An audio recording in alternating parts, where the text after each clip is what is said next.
lápis que eu coloco. Se preferir, eu continuo.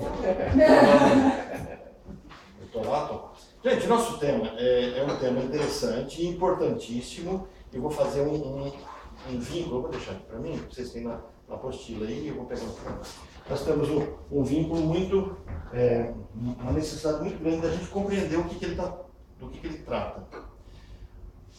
Freud escreve esse texto em 1917. Quando ele escreve esse texto, a teoria psicanalítica está construída. Interpretação dos sonhos, o padrão. Em 1920, 24, começa a discussão com a questão do complexo do Édipo, mas os assuntos estão todos montados. Freud traz esse texto como uma discussão, um paralelo entre o luto que se vivencia na morte real e o sofrimento das pessoas que ele vai chamar de melancolia. A palavra melancolia, na época, ela era usada para a mesma definição de depressão. Então, hoje, se você conversa com um psiquiatra, ele vai trazer um significado diferente entre melancolia e depressão. Para Freud não tinha essa diferença, era a mesma palavra. Então, a gente, nesse próprio texto dele, do luto e melancolia, isso fica muito claro, que quando ele fala de melancolia, ele está falando de processo depressivo. O objetivo é a gente compreender que a forma de nós lidarmos com essa melancolia tem a ver com a nossa estrutura psíquica. Por isso que é muito importante que a gente tenha esse padrão da neurose obsessiva, da neurose histérica, da neurose de angústia, e dentro dessa neurose, como é que as pessoas se deprimem. Então, por exemplo, se nós nos encontramos com uma estrutura histérica, a estrutura histérica já tem por natureza o eu insatisfeito, o eu tristeza. Então, quando a gente trata assim de depressão numa estrutura que já carrega a tristeza, é como se a gente estivesse colocando açúcar, adoçante no açúcar. Quer dizer, o histérico, por natureza, se entristece, cria uma realidade de tristeza e consegue mergulhar nessa tristeza. E se levanta rápido. Agora, se você traz... Obsessivo, né? Diferente do obsessivo, que no processo de entristecimento ele se culpa. Mas o curioso é que, inicialmente, quando Freud começa a construir essa teoria, ele traz explicações dos alunos dele, Ferenczi, por exemplo, que ele coloca que observava a depressão acontecendo em histéricos, em pessoas com fixação oral. Então Freud começa com essa fala, e depois ele vai percebendo que não é bem assim. Então, eu dividi, nosso encontro hoje se chama definições, né? Então, para a gente começar a tentar definir algumas coisas. Como ele está sem projeção, eu vou pedir que a gente comece a dar uma lidinha, né? E a gente vai pontuando alguma coisa. Antes da gente começar a entrar no texto mesmo, vocês querem falar alguma coisa, perguntar, entender o objetivo desse texto? Não, só queria fazer uma pergunta. Você disse que a fixação oral acontece mais na neurose histérica. Isso. É porque a fixação oral, ela é um padrão da histeria e a fálica também. Anal obsessivo. Isso. Então, nesse último módulo que a gente viu, bem no comecinho, Freud começa a dizer assim, ele percebe que há um grupo de pacientes que, apesar de ele não ter conhecido a infância, não ter conversado com eles na infância, ele percebe que a descrição deles era pessoas que tiveram problemas na fase anal. E aí ele percebe que essas pessoas são parcimoniosas, lembra da geral, parcimoniosas, rigorosas, né? São metódicas. E aí começa a traçar todo o padrão do obsessivo. Então esse obsessivo é alguém cuja fixação é anal. Ele precisa controlar as coisas. A gente até viu um texto só sobre isso. Para ele trabalhar a questão da fixação anal e o comportamento obsessivo. O oral já não é um comportamento obsessivo. E o fálico também não é um comportamento obsessivo. É um comportamento... O fálico está dentro do padrão da histeria. Mas a histeria é onde eu preciso mandar. Eu preciso controlar o outro mandando no outro. Não é controlar por controlar. O falo é uma busca pelo falo, pela dominância. Ter o que o outro, ter poder sobre o outro. Isso é um padrão de histeria. Ou o padrão do mamãe eu quero, né? Que é o eu traz para mim, eu preciso das coisas, da oralidade, ou eu convenço. Até eu brinco dentro da histeria, né? Eu brinco com duas formas orais. Né? Mamãe eu quero e quem tem boca vai a Roma. Então, a fixação bem inicial é mamãe eu quero. O que é mamãe eu quero? Você pede só. É o bebê que pede. Então, se a fixação acontece naquele primeiro momento, então se torna aquela pessoa extremamente dependente. Então, ele não traz as coisas para si, precisa se levar para ele. Então, esse é um padrão de uma fixação oral. Por isso que a brincadeira não eu quero. É um bebezinho, me dá chupeta para o bebê não chorar. Então ele chora, ele esperneia, ele grita. Então é um padrão dessa oralidade.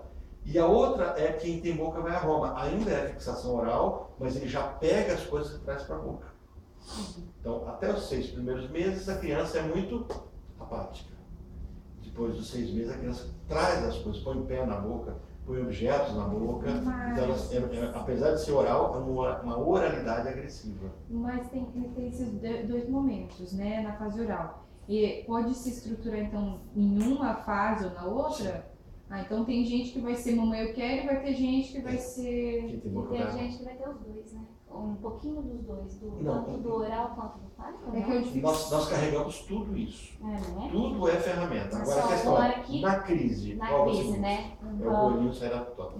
Na crise você busca a toquinha que é sua. Isso. Tem seu nome. O que te deixa mais... Então você tem lá 50 anos de idade, enfrentou um problema, vai para o mamãe eu quero.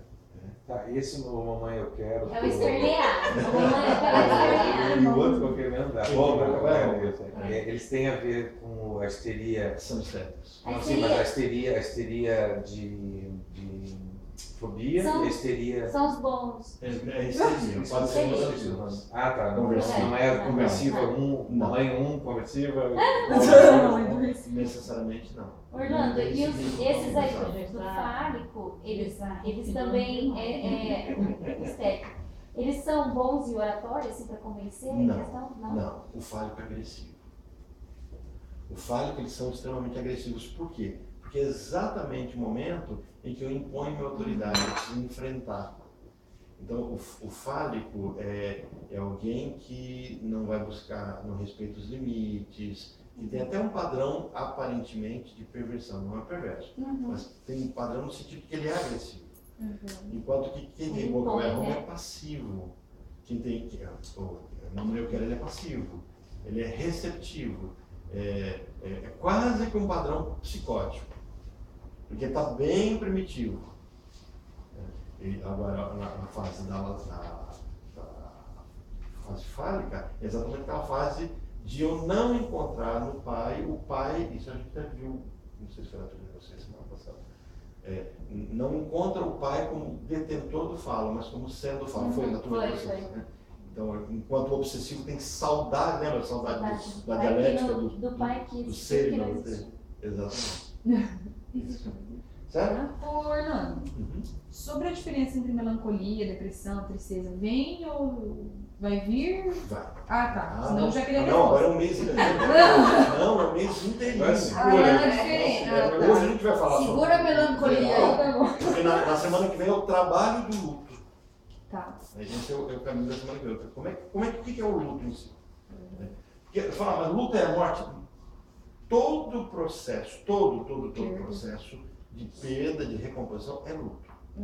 Ganhei na Mega Sena, estou milionário. De aceitação, né? De aceitação. Eu ganhei na Mega Sena, estou milionário, não sei o que fazer com esse dinheiro. Fico no Brasil para ver toda essa corrupção acontecendo. Vou mudar para a Suíça, vou para os Estados Unidos. Até isso é uma crise. Troca de emprego também. Troca de emprego, de profissão, né? Não só do emprego, né? Mas de uma profissão, de uma cidade, de decisões de marido, de mulher, chegada de um filho, partida de um filho. Então o obsessivo é mais melancólico, por ser essa decisão. Né? Porque ele fica assim... Dúvida. Por isso que é melancolia. Não, a gente vai chegar aqui na discussão onde Freud vai perceber que a depressão de fato é do obsessivo. Ela não é do histérico. O histérico tem tristeza. Entendi. Então, uma mulher que dá à luz e aí vive uma nova fase na vida, há uma quebra do padrão que ela tinha anteriormente. Então, ela está numa fase de luto pela vida que ela tinha. Aí, ela não pode voltar a trabalhar, resolve que vai ficar em casa. É um outro luto junto com aquele. Os lutos se somam ou eles se unificam? os dois se somam, estão separados. Sofre por aqui e daí sofre por aqui todo também. Todo o processo de mudança carregará a negação, a negação, a negociação, a raiva, a aceitação, né? A depressão e a aceitação. Nossa. A depressão está dentro de uma fase. E quem se nega a viver isso? Fala de novo essa sequência. Negociação, raiva, depressão, aceitação. Então, assim, eu tô na raiva. Eu tô tentando entender viver É uma fase. Mas eu tô na raiva. Negação. Não. Eu tinha entendido assim, você estava na raiva. Tristeza, depressão. Tristeza, e raiva, aceitação. tristeza. E agora mas vai passar isso de novo, essa parte. Depressão, perdi já. Hoje a gente tem que caminhar aqui até. Eu tô com algum problema hoje, eu queria o ar-condicionado. Não! Sério? Eu tomei café. Nossa, Meu coração tá tá gravando, né? Tá gravando. Não, isso aí é. Mas tá ligado, gente. Mas acho que é porque não tá indo aí embaixo, né? Eu tomei café, meu coração tá. Ainda, mas ele tá em 23 graus, você baixou a temperatura? Ela foi pra Curitiba, acho que ela voltou. Ai, gente, essa não Gente, vamos só pegar tudo. Só um ganchinho. Tudo isso, que hoje eu preciso chegar com vocês, e na semana que vem o trabalho do luto. Então vamos ver o que a gente consegue caminhar hoje dentro do texto. Isso. Essa tentativa não se mostrou particularmente. Como sabemos pelo doutor. Como sabemos, na outra página, na primeira página. Ah, nós já estamos Não, na capa. Na capa.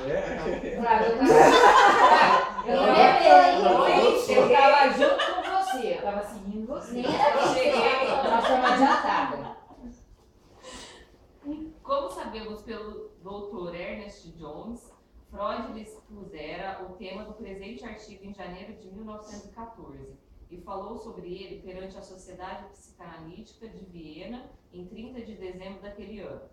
Escreveu um primeiro rascunho do artigo em fevereiro de 1915, tendo-o submetido à apreciação de Abraham, que lhe enviou extensos comentários, entre os quais a importante sugestão de que havia uma ligação entre a melancolia e a fase oral do desenvolvimento libidinal. Isso, dá uma pausa aí. Essa informação não disse que tem a ver com a obsessão. O Abraham, eu vou só corrigir o Abraham por conta do que acaba sendo um nome, ele era um clássico, né? Ele que foi o primeiro terapeuta da Melanie Klein, depois morreu, acho que ele morreu engasgado com peixe. Tava no restaurante, foi comer um ensopado de peixe e morreu ali mesmo, né? Mas ele traz a discussão de que ele percebia nos pacientes que tinham fixação oral esse comportamento de depressão. Só que isso tudo, Freud depois vai perceber que não é bem isso. Porque quem tem a fixação oral, ele tem o eu tristeza. Então estava havendo uma confusão entre tristeza e depressão. Isso acontece o tempo todo. A pessoa fica triste e vai para o médico. O médico tem um inventário, tem o CID-10. E dentro do inventário, lá para descobrir se a pessoa está deprimida ou não, por quanto tempo você está triste? Há mais de 15 dias? Porque se a tristeza for menos de 15 dias, ela não chega a ser uma depressão, é uma tristeza. Mas isso CID-10, tá? Isso é um conceito médico, inventário de médico. Essa sua tristeza está fazendo você mudar a sua rotina? Tem todos os questionamentos sobre isso. Eu não saio de casa mais, eu não quero passar com os meus amigos há mais de 15 dias, já está afetando a minha vida. Então a depressão deixa de ser leve, passa a ser moderada, até ser uma depressão grave. Né? Então assim, não vai A gente fica sem comer, daí é uma... Né? Isso. Fica sem comer, sem... Eu tenho uma paciente que ela fala assim, Orlando, eu não tomo banho mais. Eu lavei as axilas para vir aqui, para não achar mal. Mas eu não tenho mais corpo. Meu primo, ele perdeu uma namorada no ano passado, depressão, assim. Ninguém foi se tocando, porque assim, como a família tinha perdido, ela tinha perdido a irmã, a mãe estava depressiva também. E ela foi ficando tão depressiva que ela parou de comer.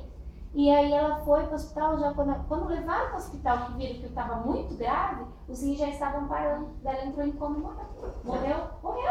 Doce que morreu. Porque comia? Porque a depressão dela, ela levantava da cama e não comia. Ela não conseguia comer nada. Ela não conseguia.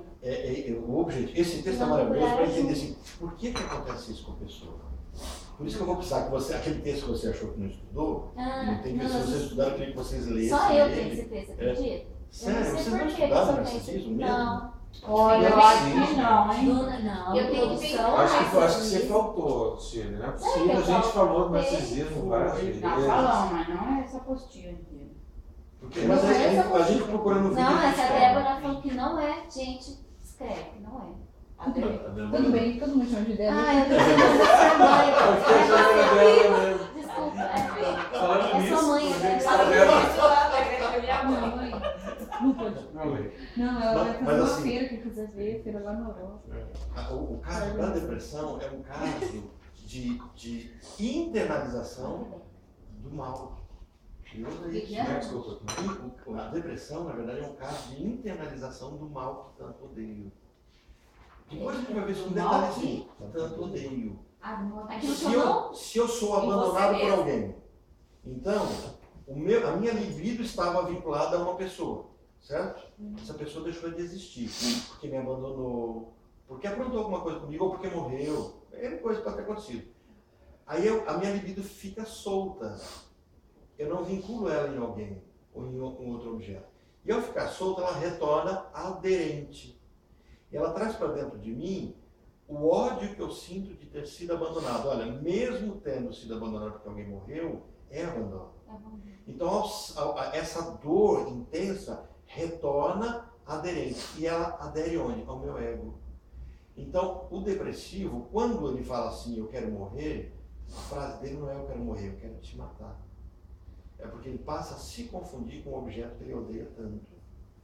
Então, a fala, o depressivo, ele fala assim, eu não presto. E quando ele fala isso, não é que ele não presta. Ele se identifica com alguém que ele odeia tanto, que não presta, e ele não faz mais o caminho de se ver nessa história. Então, ele já morreu, e ele colocou aquela pessoa como se fosse ele. E é por isso que ele pode se matar. Quando ele se mata, ele não está matando ele está matando essa pessoa no que ele se tornou. Mas isso é só cenas dos próximos capítulos. Ótimo, porque muita coisa, muito material. Então, assim, só para vocês verem, quando o Abraham coloca essa questão, Freud alimenta isso no começo e depois a gente vai perceber que não é bem isso. Essa era uma perspectiva, por quê? Porque a tristeza era vista como depressão. Os médicos fazem esse caminho hoje de confundir tristeza com depressão. As pessoas falam, nossa, hoje eu acordei tão deprimido. As pessoas não sabem o que é depressão. A depressão é um mergulho num niilismo, numa inexistência. Eu não posso mais existir, eu não quero ver mais as pessoas, eu não quero, a vida perdeu o brilho. E aí o que acontece? Essa depressão, nós vamos trabalhar sobre o estilingamento, né? Ela vira aquele processo de estilingue. Ao caminharmos nessa depressão, qual é o caminho dela? Bipolaridade. Então, luto e melancolia é uma apresentação para vocês de algo que está dentro de uma estrutura limítrofe, quase psicose, por conta da bipolaridade. Também será só no próximo capítulo. Continua, Flávia. Se você for avançar mais uma vez, deixar a gente não, é só agora e voltar, não perder os próximos capítulos. Então, melancolia é só obsessivo. Calma, que aí você também está avançando. Ó, o que eu preciso que vocês foquem nesse primeiro momento, se a tela estivesse aqui, eu vou mostrar, é que havia uma ligação para Abraham sobre depressão e oralidade. Essa era a afirmação inicial. Não é como Freud postula, mas era a afirmação que os alunos dele estavam postulando.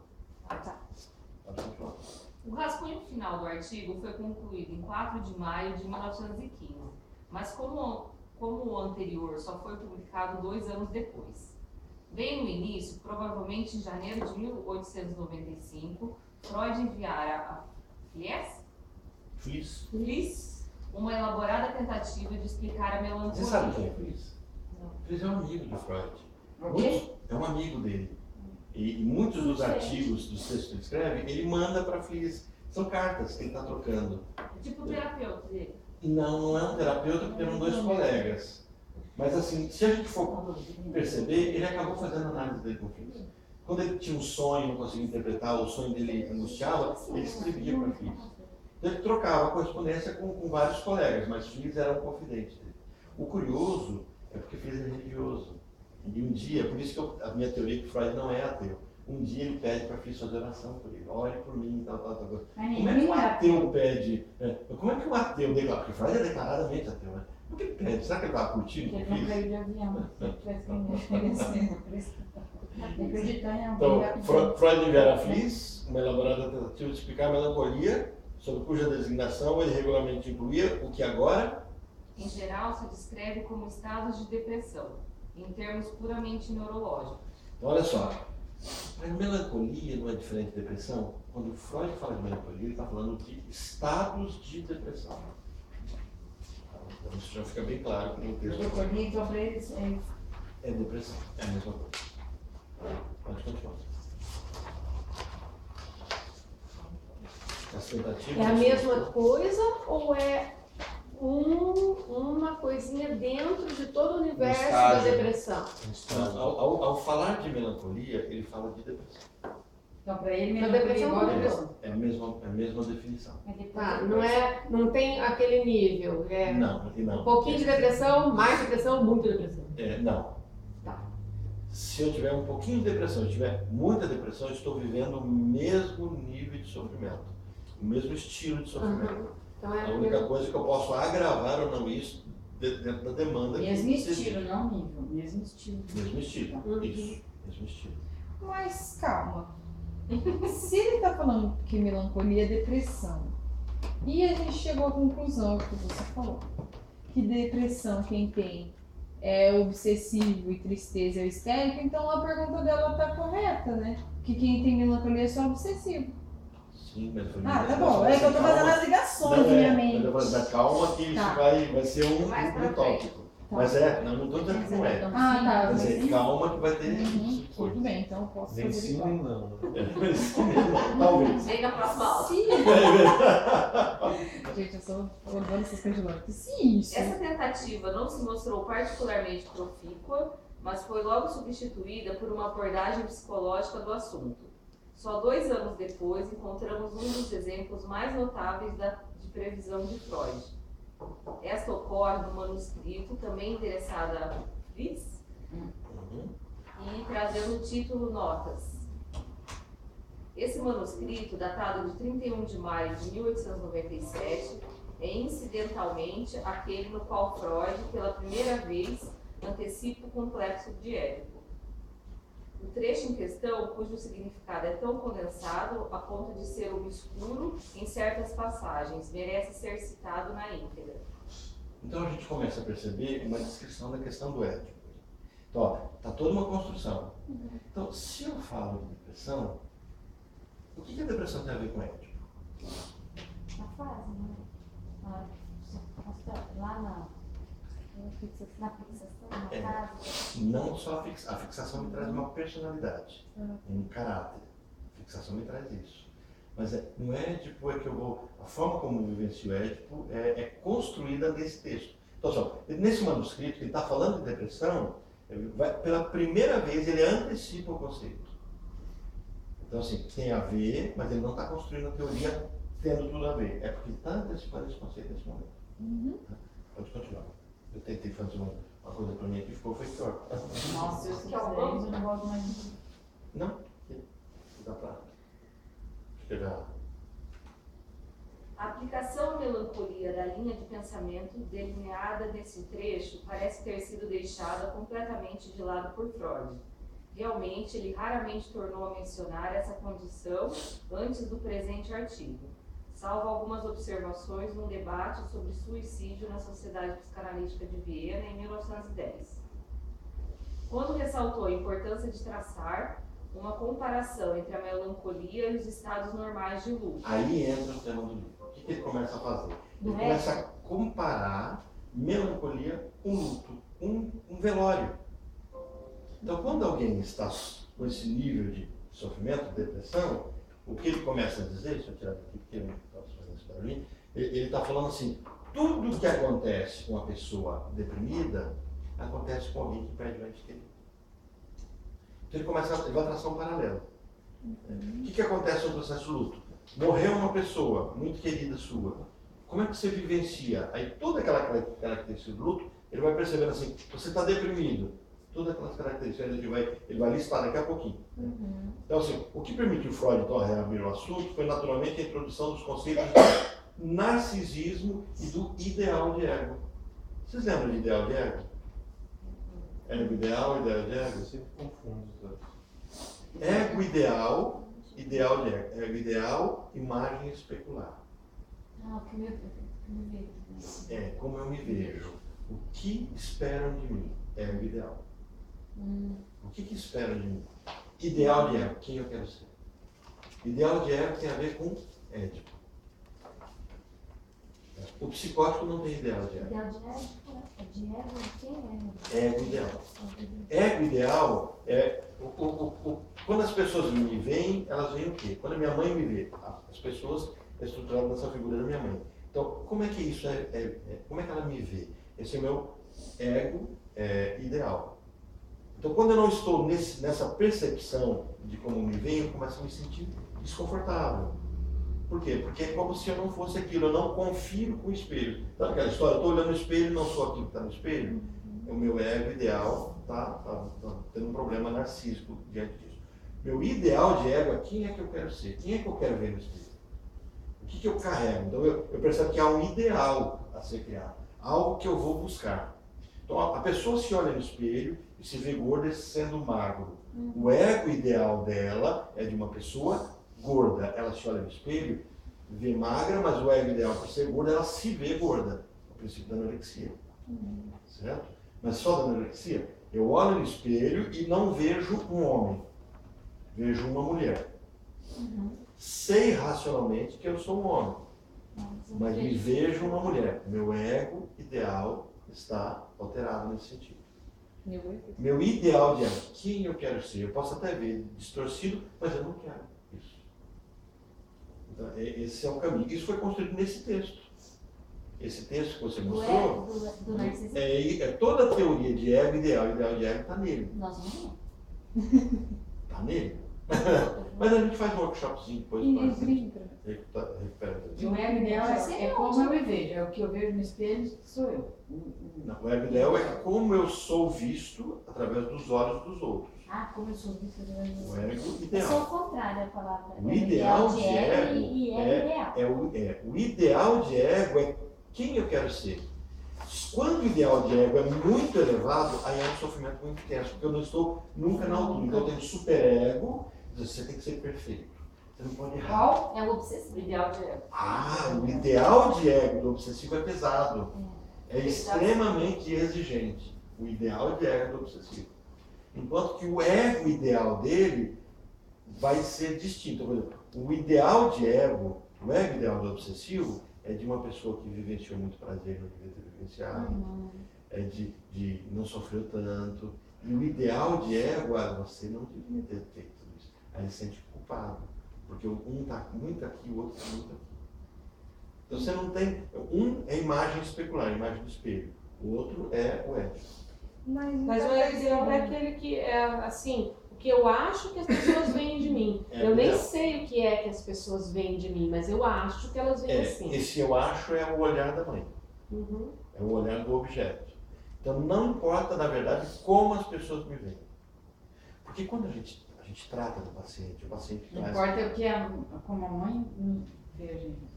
Não os outros, na verdade, não importa como a mãe vê, mas como eu acho que ela me vê. Como a minha percepção que o outro está me vendo. É isso. Então, por exemplo, eu posso chegar no meu trabalho e ninguém está nem olhando para mim. Mas eu acho que eu chego lá, ninguém gosta de mim. Eu entro nesse delírio, essa percepção. Então não adianta eu falar assim, mas as pessoas não estão nem olhando para você. Você está achando que elas estão olhando para você?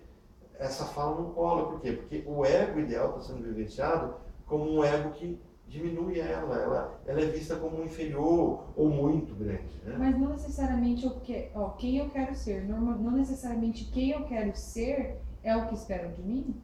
Não há vínculo. Não há? Não. Porque eu tenho o ideal de ego, é o simbólico, é quem eu quero ser e quem eu sou aos olhos do outro. Eu achava que o que esperavam de mim era o que eu queria ser. Não. Às vezes é justamente o conflito, esse é o conflito. O conflito surge normalmente por conta disso. Entendi. Por exemplo, esperam que eu seja um fracasso, mas eu não quero ser um fracasso. Eu espero que eu seja um sucesso. E aí eu não quero esse sucesso. Então, uma coisa é o que eu espero de mim, outra coisa é o que esperam de mim. O que espera é o que o outro espera de mim, que a gente troca todo mundo por um outro, que é a mãe. Tá. A matriz disso é a mãe, por isso que é imagem especular. Uhum. Agora, se a gente pegar o psicótico, ele não tem isso. não tem, ele só está no ego ideal. Ele não tem um ideal de ego. Ele sofre, né? Não sofre. Ele é aquilo que a mãe quer que ele seja. Está perfeito. Então, o que permitiu a Freud reabrir o assunto foi naturalmente a introdução dos conceitos do narcisismo ego ideal. Do mesmo modo que aquele artigo havia descrito as atividades do agente crítico em casos de paranoia, este vê o mesmo agente em atuação na melancolia. Quer dizer, todo o sofrimento interno, ao invés de eu me sentir perseguido por alguém de fora, eu vejo uma alteração da minha imagem. Então, gravem isso. No processo de depressão, eu necessariamente não estarei paranoico, eu posso estar. Mas o que está em foco aqui, no processo de depressão, é que a minha imagem está alterada.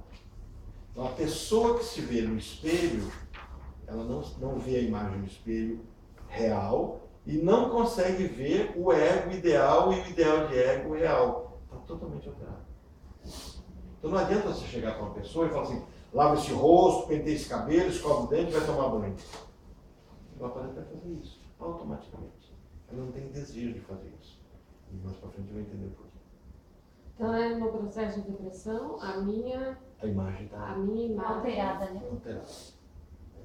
Quando a gente assiste aquele filme Cisne Negro, né? Eu sempre chamo o Lago de Cisne, né? Mas o Cisne Negro, a gente percebe como está alterado a imagem dela, como ela se viu.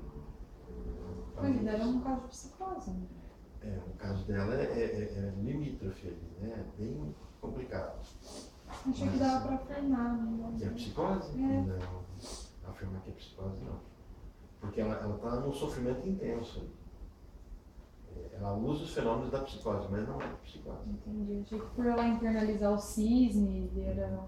Não, ela está vivendo aquele sofrimento. Entendi. que é a exigência da mãe, né? É.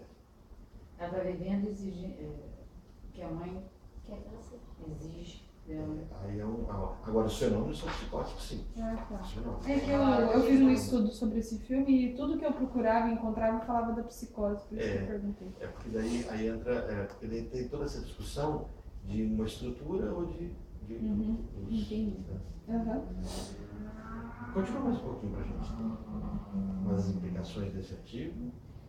Mas as implicações desse artigo estavam destinadas a ser mais importantes do que a exclamação do mecanismo de um estado patológico específico, embora essas implicações não se tornassem imediatamente óbvias. O material contido aqui levou à consideração ulterior do agente crítico. Dá uma pausinha. Esse é o nome do complexo de Édipo inicial, né? Ulterior? Não, agente crítico. No início, Freud vai chamar esse ego que se divide, ele vai chamar, ele vai dizer assim, o ego se desdobra. Lembra quando a gente falou sobre origem do inconsciente? Até a pergunta que eu fiz. A gente crítica é o superego. O meu ego é estruturado dentro de mim, ele me dá a cor do mundo, né, construído a partir do mundo, mas dentro de mim.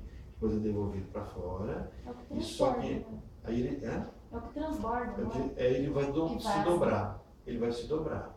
E nessa dobra é que eu tenho a formação de um ego que critica. Esse agente crítico, inicialmente, ele é parte do próprio ego. Só que aí ele passa a supervisionar o ego para dizer assim, você está de acordo ou não com o que tem que ser. Então ele vira um super ego. E ele vai ser, então, parte do próprio ego que se tornará agente crítico. Quando ele faz isso, é nesse momento que o recalque surge. Nesse momento que o inconsciente surge. Então isso vai, por sua vez, levar a hipótese do Consciente super ego. surge, né? Inconsciente. Até aquele momento, tudo é consciente. Tudo é id, se constrói o ego, né? Está tudo dentro de um processo de consciência, está muito latente, está muito visível, até que o proibido, o inacessível, o não aceito surge. Surge com base numa reprovação. Então, esse superego surge, ele recalca. Todo recalcado, essa dobra recalcada, vai ser inconsciente. O que volta produz sintoma. Continuando, ele vai dizer isso que eu falei agora, né? Então, agente crítico que se encontra no capítulo 11. Não sabe ler o numeral romano. Para só pensar, né? Isso, por sua vez, levou à hipótese do superego isso. a uma nova avaliação do sentimento de culpa. Certo. Então aqui ele vai estar lidando com uma coisa que a gente vai chamar de catexia objetal. O que é catexia objetal? Catexia objetal tem a ver com identificação. Olha, o que mais tarde Freud parece ter considerado a característica mais significante desse artigo foi, contudo, o relato do processo pelo qual, na melancolia, uma catexia objetal é substituída por uma identificação. Defino isso. Explique isso que eu falei. Vamos ver se vocês já conseguem. Isso aqui é um repetir. Na melancolia, então vamos trazer para os nossos conceitos. No processo de depressão, uma catexia objetal é substituída por uma identificação. Então vamos definir as palavras. O que é catexia? O que é catexia? Processo pelo qual a energia libidinal disponível na psique é vinculada à representação mental de uma pessoa. Isso, Boa memória, hein? Lembrei lá, fui lá atrás. Lembrou, você foi lá na frente. Porque o próximo página é a definição ali, né? Processo pelo qual. Mas assim, o que é a catexia?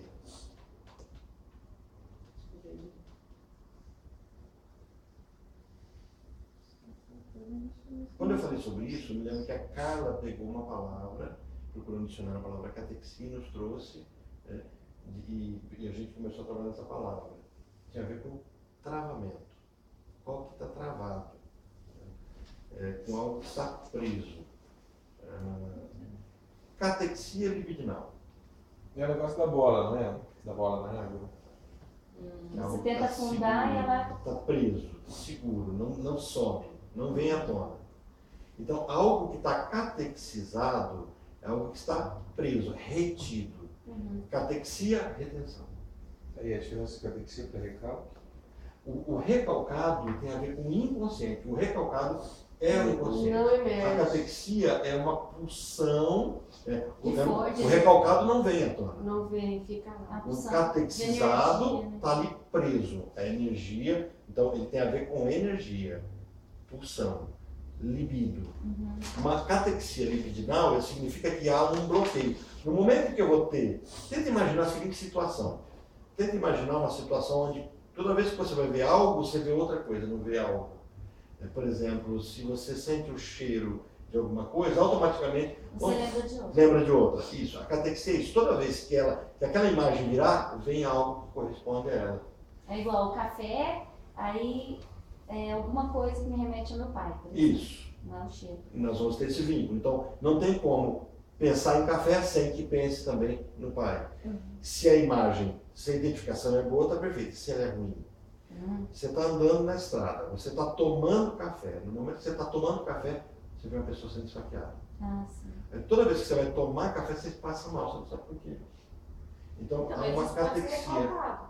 Não é o recalcado, porque o recalcado O que tem a ver com escapou, o não é inconsciente. aquele lá? Fala. O recalcado é inconsciente, ele não vem à tona. O catexiado é pulsional. Há uma diferença entre catexia e recalque, porque recalque tem a ver com o inconsciente. E ele também você não consegue chegar. Não.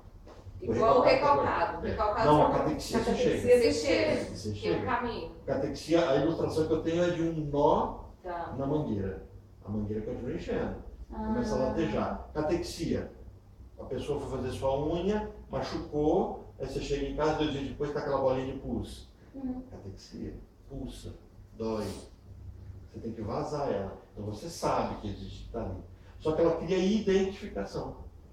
É consciente, né? Mas qual que é a Não diferença faz disso e de sintoma daí? Não, ela vai resultar nisso. Ah, tá, então agora faz sentido. É porque o Não tô sintoma é a entendendo. linguagem inconsciente, mas ela vai resultar nisso. Sim. Porque ela vai carregar a imagem. Aham. Então a catexia vai ter imagem. E essas imagens são sintomas, que vai carregar a linguagem inconsciente. Eu era bem criança, bem pequenininha, acho que tinha uns 5 anos, né? Eu estava no portão da minha casa e subiu, tá brincando lá com. E subiu um rapaz correndo assim, com a mão aqui assim, e aqui, conforme ele foi, fez assim, que vai de sangue. Ele levou uma facada. Eu só tô vendo que tinha uma farmácia, eu sei que tinha isso. E eu vi que. Aí, toda vez que eu vejo assim. Não, brincando não. Mas não, brincando também não. Jogando sangue. Deixa ela falar. Deixa ela falar. Ansiosa? Não dá nem pra fazer uma terapia. Os caras vêm com tudo. O pessoal fica tentando te ajudar, né? Antecipando. Não, cada vez que fala assim, acidente ou briga, alguma coisa assim, eu tenho, dá assim um. A sensação é frio. No local da facada. Então algo está preso ainda. Algo precisa ser solto. Tem uma técnica bem interessante chamada TRE, que a pessoa começa a tremer. Então, todo processo, você chegou a ver na faculdade do TRE? TRE é assim, a pessoa começa a tremer. Então tem dinâmicas, né? Tá. E aí treme, e de repente o corpo começa a tremer sozinho. E ao tremer sozinho, ele começa a liberar emoções, imagens.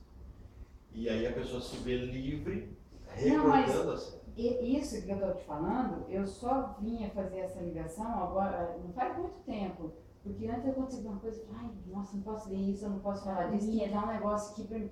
Outro dia, já faz algum tempo que eu falei, lembrei. Daquela pessoa que eu vi. Melhorou um pouquinho a sensação quando você foi mais libertadora ou continuou tudo igual? Nossa, nem me dei conta. Olha só, dentro da catexia, nós estamos vendo ainda dentro. Mas é mais ou menos isso aí. É isso aí. É isso aí. Agora já não está mais, a catexia começa a se dissolver.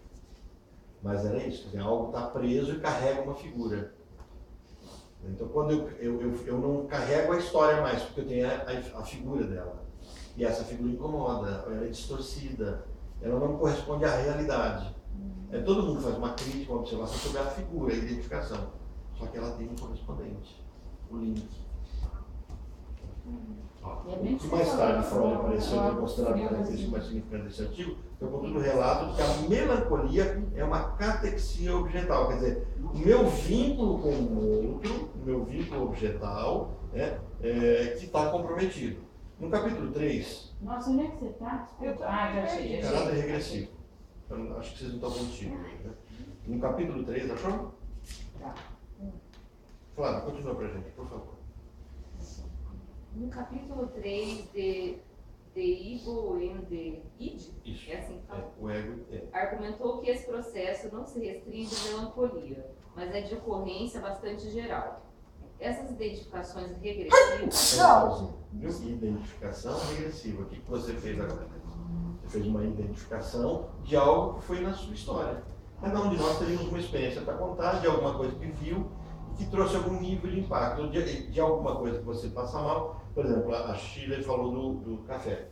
Eu tenho uma conhecida, uma amiga minha, que não pode sentir cheiro de café, passa mal. Eu lembrei esse exemplo porque eu estava Isso, então, eu já citei para vocês, né? E ela não se dá conta de que depois que o pai dela morreu, ela passou a não gostar, passar mal com o café. E aí ela falava assim, não, eu tomava muito café, eu e meu pai. E ela não consegue vincular a história. Então, hoje, ao não tomar o café, é como se ela estivesse dizendo para ela, não quero que meu pai morra. Mas quando você fala não consegue, é porque você pontuou e ela ainda não consegue fazer. Não consegue. Eu cheguei a falar assim, você não acha que tem alguma coisa? Não, nada mesmo. Do nada, assim, eu gostava, enjoei, agora se eu vejo café me dá assim, vômito, enxaqueca, eu começo a sofrer. Ela não percebe, e não adianta falar porque ela está defendida, está catexiada. Então, por exemplo, isso que você trouxe já vem de uma elaboração. Então, quando você consegue elaborar, é o que Lacan vai dizer assim, quando você dá sentido às coisas. E eu acabei de ter 2 elaborações agora. Não, sério mesmo, de negócio de bichinho. Agora você falando, eu lembro, por que eu tenho tanta dor de bichinho? 2 coisas que ocorreram quando eu era bem pequenininha também. Agora que falando, eu fiz Essa ligação. cadeira Você caiu um pouquinho. tá me dando um calor. Não, o pior não é isso, você tá me dando um calor. Eu vou sair dessa Se o cadeira. Luiz começar a fazer algumas colocações, algumas observações, é porque ele está na cadeira do analista. Eu não vou começar a notar aqui. Tá tudo relaxado. Ô, Lésia, aqui tá bem fresquinho pra sentar aqui. Tá bem relaxada. Tá bem fresquinho aqui. Aqui tá quente. Mas direciona a paleta para baixo. Eu só vou checar, você é um É cavalheiro. gelada? Você é um cavalheiro. Ai, Melhorou? a cadeira é quente. O analista fica aqui ou o analista? Aí? Você quer ser assim, relaxado? Eu tô tensa. Tô só te observando. Mas tá bom, Tá frio aí? analista, não tá? Não, tá bom. Tá gostoso. Luiz, Luiz, era digno de uma foto.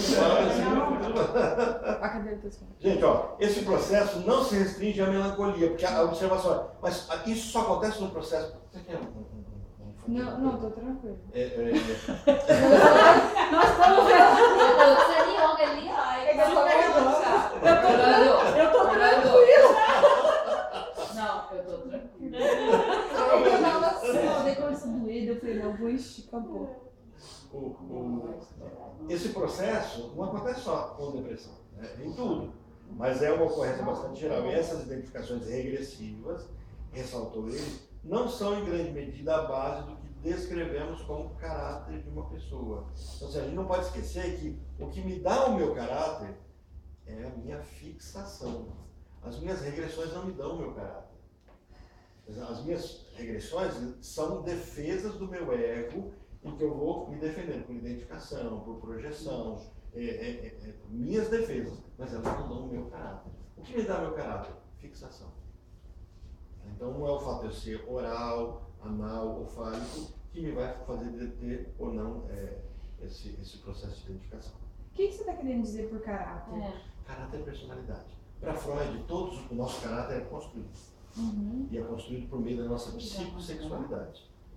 Então, conforme vai amadurecendo as zonas erógenas, nós vamos adquirindo mais formas de lidar com os problemas. Se eu enfrento um problema, é aquela questão da fixação, eu enfrento um problema muito grande, eu crio a toca. Crio a toca, a vida inteira eu corro para ela. Aí eu gero um jeito de ser. Todas as vezes que eu enfrento um problema, eu tenho um monte de ferramenta à mão, mas eu vou correr primeiro para aquela primeira ferramenta. E isso vai me dar meu caráter oral, anal. Ah, tá. Não é caráter que a gente usa no. De mau caráter, bom caráter, não. É personalidade nesse sentido. Né? Tá, então faz a fixação nas fases, né? Nas fases. Tá. Isso. Exatamente. E ela que vai gerar o caráter. É que você falou caráter, me veio uma coisa na cabeça, mas daí é o caráter de mau caráter, assim. Porque eu tô atendendo uma criança. E é uma criança assim, super boazinha, conversar, sabe? Só que tem umas coisas que eu não sei nem se ponto daí pensei no caráter nesse sentido. Então assim, tá jogando rouba, mas ele fala, não, isso daqui não é roubo. E ele fala mesmo, sabe? Não tô roubando, tô... Estratégia. É estratégia, você tá lá falando. Aí eu fiquei com isso, quando você falou caráter, veio isso na minha cabeça, mas ele é diferente. Não é nesse sentido. Mas só pegando esse gancho, daí pontua nesse caso ou não? Tipo, deixa eu levar. Quanto tempo você está atendendo? Não, é pouco tempo. Mas Só quantos deixa. anos ele tem? 5 anos. Aí vai chegar uma hora que ela Mas vai... ele é bem espertinho. Porque se você pontuar, você vai fazer papel de mãe. Eu falo, não, é verdade. Eu faço muito. Agora... Então, aí vem a questão muito da família. Não, você não precisa concordar. Se você concorda, você também reforça. Você pode mudar o assunto ou você pode levá-lo a pensar. Ou até dizer que um dia a gente vai falar sobre isso, né? A intervenção que a gente pode fazer. Quando os casos, crianças em psicose, a gente vai... Você pode trazer para ela contos de fada que vão trazer caráter. Aí não é o caráter que o Freud está falando. É o caráter de mau caráter. Né, a formação moral da pessoa. Porque a minha moralidade é internalizada a partir do Édipo, mas ela é internalizada a moral do meu pai, e é como eu faço a leitura da moral do meu pai. Às vezes o pai é altamente moral, ético, mas a criança o interpreta de forma diferente. Interpretar a moral é diferente. Aí ele vai criar aquele... Aí as pessoas falam, mas esse aqui, ele é assim por causa do pai dele. Não, mas o pai dele é totalmente diferente, é a interpretação que ele fez, ele criou. Uma imagem, né? Às vezes ele vê um personagem de um filme, ele linka com o pai, porque pode ser que tenha uma semelhança física, ele vê o pai naquele personagem, o personagem tem uns traços ruins, ele adquire aquilo e acha e transfere para o pai dele. A história das perversões, na criação da perversão. O interdito, quando o pai interdita a mãe para a perversão, para a estrutura perversa, ele interdita a mãe, mas não interdita as mulheres. Então ele traz uma distorção. Então assim, eu não terei a minha mãe, mas eu terei todas as mulheres que eu quiser, do jeito que eu quiser. Então há uma interdição parcial e não completa. Então a criança não simboliza, porque ela continua tendo a mãe de alguma forma. É interditada a mãe física, mas não é interditado o conceito de mãe. É bem isso, a gente vai ver depois essa discussão em perversão. Tudo bem. Então, caráter é personalidade. Isso, personalidade. Isso. Mas isso era muito mais importante, ele sugeriu que as mais antigas dessas identificações regressivas, as derivadas da dissolução do complexo de Édipo, venham ocupar uma posição muito especial e formam de fato o quê? O núcleo do superego. Então, assim, essa regressão, essa forma regressiva de identificação é que vai dar origem ao certo e errado. Aí é o que você está falando. Já não é mais o caráter de personalidade. Voltando a dela. Esse processo não se restringe à melancolia, mas à ocorrência bastante geral. Essa identificação regressiva ressaltou, em grande medida, a base que descrevemos quando ressaltou, são em grande medida a base do que descrevemos como caráter de uma pessoa. Ele vai fazer essa ressalva. As mais antigas dessas reflexões vão dar origem ao que eu chamo de superego. Mas em que sentido? Vai ser a formação moral minha? Como eu lido com o que eu posso ou não? Como é que o histérico lida com o que ele pode fazer ou não? Como é que o obsessivo lida com o que ele pode ou não fazer? E a histeria e a obsessão está vinculada a uma fixação.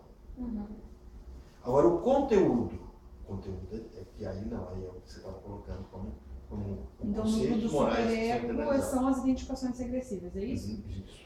Tá. Processo de identificação. Aí vem a definição de catexia que a gente já falou, o livrinho do Freud, que vocês não têm a capa dele, mas só para vocês verem aqui a primeira ediçãozinha, né? Tá só. É o Freud. Não para. Tá sem barba? Não, tá, é porque está tipo estilizado. Tá meio barba, né? E aí vem, tendo os sonhos no servido de protótipo das ele pulou dois parágrafos. Porque os outros é a definição de catexia, a gente já viu. Então, vira aí, acharam? Melancolia e luto. Acho que está assim, está stop, não está? Luto e melancolia. Tendo os sonhos no servido de protótipo, pode continuar para a gente, por favor. Tendo os sonhos no servido de protótipo das perturbações mentais narcisistas na vida normal, tentaremos agora lançar alguma luz sobre a natureza da melancolia, comparando-a com o afeto normal do luto. Olha, ele começa dizendo que o sonho, o trabalho do sonho, o trabalho onírico, a interpretação dos sonhos é a linguagem do inconsciente. Ele está dizendo assim, tendo o sonho, tendo a percepção do inconsciente, sendo protótipo das perturbações mentais narcisistas, quer dizer, quando eu olho para o narcisismo, eu estou vendo um fenômeno psíquico acontecendo na pessoa, agora eu quero comparar a natureza da depressão, da melancolia, da depressão, comparando-a com o afeto normal do luto. Quer dizer, com aquilo que o luto de verdade me afeta. Sim. Como se, tipo, sentir luto é normal e o outro nesse sentido? Não, no sentido de que sentir, quando o luto acontece, os fenômenos que acompanham isso, qual a relação com os fenômenos que acompanham a tristeza? a depressão. Tá. Então ele vai fazer o seguinte: dessa vez, porém, devemos começar por fazer uma confissão, como advertência contra qualquer superestimação do valor das conclusões. Então ele vai dizer assim: nós temos dois tipos de reação, que ele vai chamar de somático e patológico. Então ele vai dizer assim: tem tristeza que é por conta do corpo, um adoecimento que se cura com remédio, com reposição química. Então, a melancolia, cuja definição varia, inclusive, na psiquiatria descritiva. Então, nós estamos vendo Freud, em 1917, porque isso começa em 1914, né? Mas em 1917, Wanda já está incomodada com a cadeira, né, Wanda? Tá ruim aí? Quer acrescentar aqui? Pode seguir, professor. Se vocês quiserem, dá para pegar o divã, ali, a almofada aqui. Fazer os alongamentos.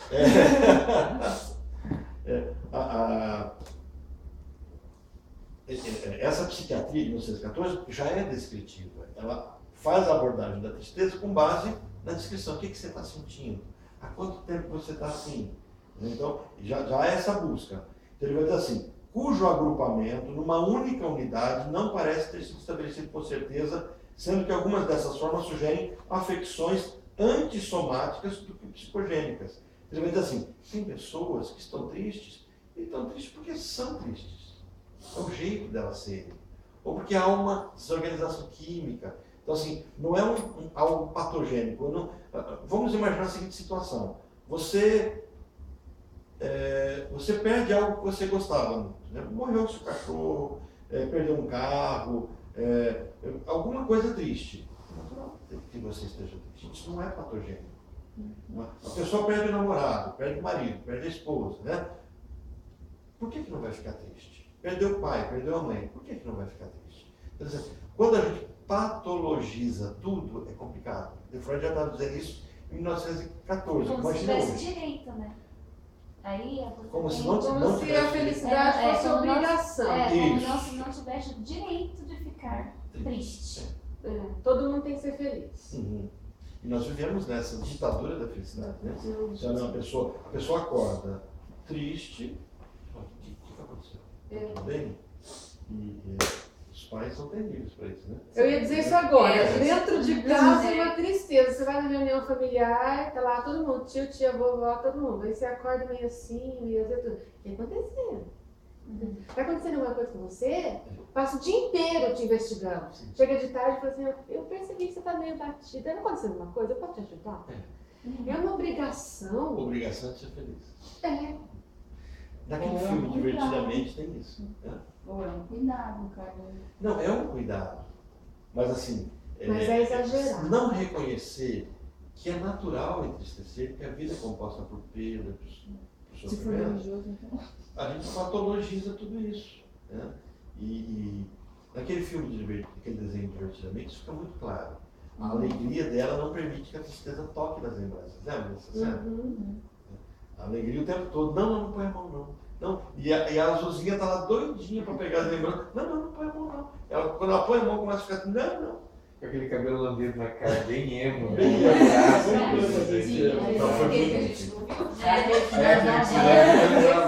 Aquele que o filho não deixa a gente ver. Gente, mas eu não sei o que acontece comigo nesse filme, eu durmo toda vez. Eu não consegui nenhuma vez assistir ele inteiro. Já comecei a falar Você não assistiu. Você sabe de cada TV? Não, sim, eu já tentei. Você conseguiu pegar os quadros todos? Acho que Você sim. percebeu a solução? Sim. Porque aquela menina está entrando em depressão. E a única forma de tirá-la da depressão é deixar ela se sentir triste. É engraçado isso. Ela está abandonando a casa, não quer mais ficar com os pais. Né? E ela não sente mais nada. Ela precisa passar por aquilo. Né? E enfrentar a tristeza. Enquanto ela luta para não entristecer-se. E a gente, como mãe, quer evitar ao máximo que o filho se sofra. Eu falei hoje, mas eu não quero que ela sofra, eu falei na escola. Mas daí eu falei, mas por que eu tenho esse direito de fazer isso também? Ela tem que passar por isso para amadurecer. Mas a gente quer evitar. Sofrimento. E é o processo do bullying. Os nossos filhos sofrem bullying, a tendência é você interferir e não percebe que se aleja. Então, assim, de ir lá e não deixar. Você tem que equipar. Eu me lembro quando uma vez chamaram a minha filhinha ela não queria mais pessoal. Agora de reforço, né? E eu falei: não quero ir.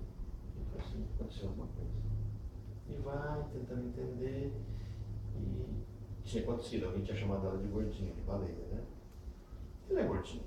Você vai dizer assim, não, você não é gordinha? É? Aí eu falei assim, o que você respondeu? Nada, mas quem te chamou de gordinha é um magrinho? É, eu chamo ele de fiapo. Ué, mas ele fez errado, né? Aí ela pegou, não, eu poderia, porque o errado é se eu fosse lá, ó, não chama minha filha de gordinha, não. Ela tem que reagir, né? Ela falou assim, tem que reagir. Reage.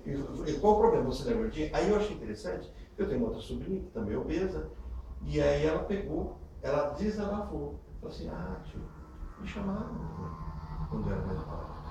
Eu comecei a não ligar, eu sou, o que eu posso fazer? Eu vou brigar? Vou sair brigando com todo mundo? Então a pessoa me chamava, eu sou gorda. Eu falei assim, qual o problema? Eu sou gorda. E aí? Ela se resolveu. Se resolveu, e começou a se sentir bem. Ela está resolvida internamente? Bom, não deu tempo da gente ver isso com a família. A família nunca tem essa percepção tão clara. Mas assim, permitir que a pessoa sofra o que ela está vivendo, porque a vida é cruel. As pessoas não vão ficar passando a mão na cabeça. Aí você vai e começa a resolver os problemas. O bullying faz parte do crescimento, do amadurecimento. Não tem como. Todos nós aqui, acho que passamos por algum momento mais difícil. Todos nós. Eu sofri bullying por causa do meu nome. Acredita? Eu sofri bullying Por Por causa do nome. muito mais. As crianças faziam um filme, lesma. Não, você estava falando de filho. Quando meu filho, Rafael, era bem assim, eu acho que tinha uns 2, 3 anos. Essa cadeira, Luiz, é macho. É demais essa cadeira. Tem que virar a câmera pra cá, assim. Vamos fazer o documento. É com aquele negócio de você querer criar um filho assim, ai, Deus tá na florzinha, tudo é bonitinho, tudo é amiguinho, sabe? Aquele pensamento de mãe bem, de primeiro filho, criar uma criança tudo. Aí ele começou a ir pra escola e ele voltava sempre com uma marca. Mordida, aí a professora me chamou, Alex, tem que fazer alguma coisa com você. Eu não posso falar, mas eu não posso falar, quem tem que falar é você, porque ele apanha todo dia do Homero, eu lembro até hoje no menino do Homero. Ele apanha todo dia. Olha, cadê a Tatiana aqui pra falar do Romero dela? Raimundo. Não, era. É Romero. Não. Era. Deixa eu ver. Ramiro. Ele voltava ou com uma mordidinha, ou com uma machucadinha, com um roxinho, né? E eu perguntava e ele não falava nada. Daí a professora me chamou, eu não posso falar, quem tem que falar é você. Você tem que ensinar o Rafael a reagir, ele não reage. Porque aquela coisa, isso aqui é florzinha, o animalzinho, tudo que ele não. Aí eu tive que falar, Rafael, o que tá Desce cacete! Você tem uma amiguinha de manhã. Então a próxima vez que ele fizer, você vai lá e mete a mão na cara dele. Aí o menino, no dia seguinte, ele veio, o Rafael enfrentou ele, nunca mais. Viraram super amiguinhos os dois. O outro precisava mais 2 vezes. O outro menino precisava, às vezes, levar mesmo no sopapo para poder. Mas eu tive esse negócio de mexer, chega, rapaz. Você mexer, você pode mexer a mão da cara. É bem. Então, assim, sentir a tristeza é necessária. É bem isso. Professor, eu queria aproveitar esse gancho aqui que fala ou somática, ou psicogênica, e aí que tudo pode ser tratado se for uma coisa química.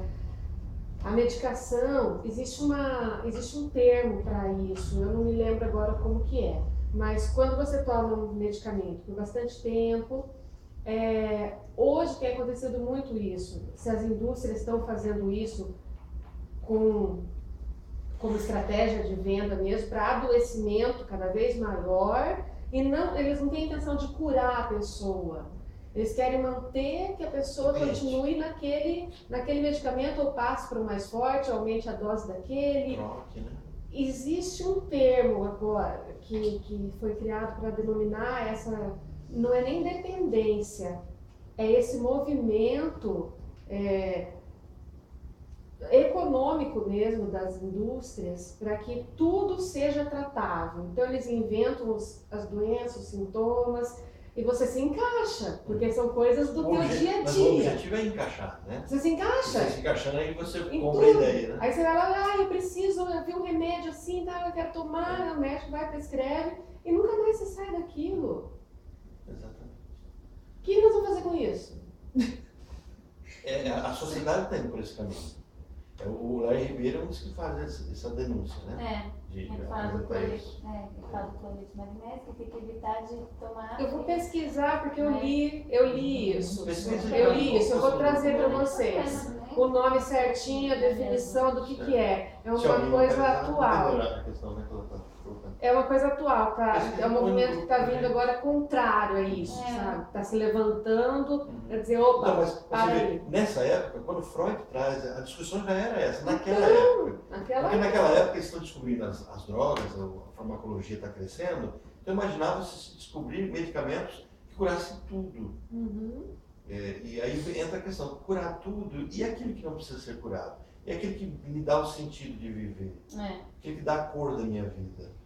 Eu tomo medicamento controlado por conta da minha dor do corpo. E eu tentei tirar porque eu senti, eu me achava muito mais feliz antes do que depois que eu tomei o medicamento. E isso me incomodava muito. Até a questão da minha atenção, da minha concentração, até da minha pulsão, aquela coisa de vida, né? E eu resolvi tirar. E eu caí numa crise de dor muito profunda, que eu fiquei 9 meses afastada, porque eu não conseguia erguer minha cabeça. Aí eu tive que voltar pro medicamento novamente, porque realmente ele tirava a minha dor. Só que assim... Tira mais coisas junto. Ele tirava outras coisas junto. Eu não queria ficar naquela situação, só que eu também, daí eu dosei, eu quero ficar mais feliz ou eu quero ficar com menos dor? Esse movimento que eu estou falando denuncia que os medicamentos, ao invés de eles tratam de um lado, mas pelo outro eles estragam tudo para você nunca mais. História do TDAH, a criança é um pouco imperativa e já estão dando medicamento. Tem um quadro, não sei se é o Porta dos Fundos, de um desses grupos, onde a pessoa chega e fala assim, doutor, eu estou com tristeza, toma tal remédio. Ah, mas esse remédio aí me dá dor no estômago, então você toma tal remédio. Mas esse outro remédio, aí no finalzinho de tudo, faz um ciclo, eu falo, mas esse remédio me dá dor de cabeça. Então você toma tal. Quer dizer, fechou o ciclo. Um remédio alimenta outro remédio. É bem isso, hoje em dia para você tomar muitos comprimidos, você tem que tomar um omeprazol, né? Preparar o seu estômago para receber aquilo, e aí um vai levando ao outro.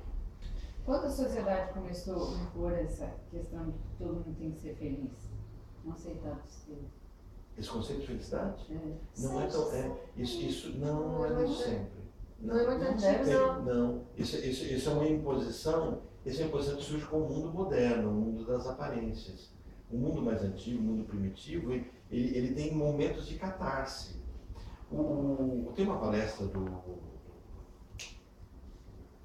Capelato, onde ele fala da origem do álcool.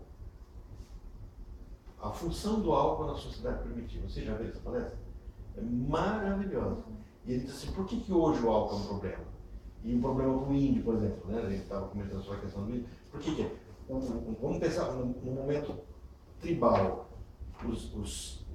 As pessoas das tribos faziam sua bebida, curtiam e faziam uma festa para poder encher a cara. Então eles viviam o senhor que olha, dia tal é nossa festa, está curtindo, e aí... Não só a bebida, a droga, tudo tinha um momento. E hoje isso está muito acessível para a gente, e no contexto onde a gente não pode sentir o vazio. As pessoas sentiam o vazio. E outra coisa que aconteceu assim, havia uma festa. Para que as pessoas não se matassem depois das festas, porque aí vem a tristeza, poxa, acabou. Vem a rebordose. Aí eles tinham que ser dopados, então eles tomavam para ter ressaca. E era normal, isso fazia parte. Hoje, as pessoas vivem ressaca todo dia. Por quê? Porque a vida passou a ser insuportável. Aí o Capelato vincula isso às crianças, que as crianças não querem escovar o dente à noite. Então por que uma criança não quer escovar o dente à noite, no domingo à noite? Fala assim, porque elas criaram que se elas não escovam o dente, elas não precisam dormir. Que é assim, eu para dormir, escovo o dente. Então basta não escovar o dente, eu nunca durmo. E se eu nunca durmo, o domingo não acaba. O meu dia não acaba. Então é uma forma de esticar o dia. Pai, mãe. Esticar o dia. E isso também foi uma discussão. Vocês lembram que o Fantástico começou, depois do Fantástico tinha uma comédia, e surgiu o Sai de Baixo? Ele foi baseado em pesquisas da psicologia, mostrando a psicologia social, né? Mostrando que o índice de suicídio era enorme. Meu marido, todo domingo, ele entra no final do Fantástico. Todo domingo. Ele, dá 3 horas da tarde, ele começa. Ah, eu não gosto do domingo. Eu não gosto do domingo. Domingo é ruim, né? Porque tem... E todo domingo. Eu falo, mas você já percebeu que todo domingo às 3 horas da tarde você fala a mesma coisa? Eu não. Eu falei, não percebe. É culpa do Faustão. Pior, não é o A tristeza do Faustão. Eu comecei, o que me impulsionou a largar a Rede Globo há 15 anos atrás foi o Faustão. Quando ele começava a me dar uma pipocada assim. Aí eu comecei a desligar a televisão domingo, comecei a não ligar mais. Não fez falta. Gente, pode a gente amassar um pouquinho mais aqui. Eu perdi o... Ali, antissomáticas, né? Psicogênicas. Nosso material, independente da acessível. Desde o início, portanto, nosso material. Cadê o nosso material? Depois de psicogênicas. Eu leio? Ah, tá. Nosso material, independentemente de tais impressões acessíveis a todo observador, limita-se a um pequeno número de casos de natureza psicogênica indiscutível. Então, Freud está dizendo assim, vou estudar alguns casos onde não é tristeza somatoforme ou somática. Eu não vou estudar tristezas comuns ligadas por causas naturais. Vou estudar casos patológicos, é isso que ele está dizendo para a gente. Então, não é um texto exaustivo. Ele vai dizer assim, dificilmente descobriríamos alguma coisa se não fosse típica, se não de toda uma classe de perturbações, pelo menos de um pequeno grupo delas. Eu vou dizer, não vou destruir, destrinchar tudo sobre depressão nesse texto, mas vou falar aquilo que é possível falar. Então, eu já estou na parte da correlação. Só você já consegue alcançar. A correlação entre melancolia e luto, aí pode continuar por aí se achar. Parece ser justificada pelo quadro geral dessas duas condições. Além disso, as causas excitantes, devidas a influências ambientais, são, na medida em que podemos discerni-las, as mesmas para ambas as condições. Quando ele fala duas condições, é o quê? Depressão e... As duas condições, melancolia e luto. Ah, duas condições é isso, né? Melancolia e luto, tá. Desculpa. Que ele vai fazer um quadro comparativo. Tá. O luto, de modo geral, é a reação à perda de um ente querido, à perda de alguma abstração que ocupou o lugar de um ente querido, como o país, a liberdade ou o ideal de alguém e assim por diante. Essa é a definição que ele está dando de luto. Luto é perda. Certo? Perda real. Não pode esquecer isso. Perda real. A pessoa chegou no consultório, estou triste, está tomando fluoxetina. Mas por quê? Porque eu terminei um namoro de 5 anos, e eu estou sofrendo muito. Isso não é depressão.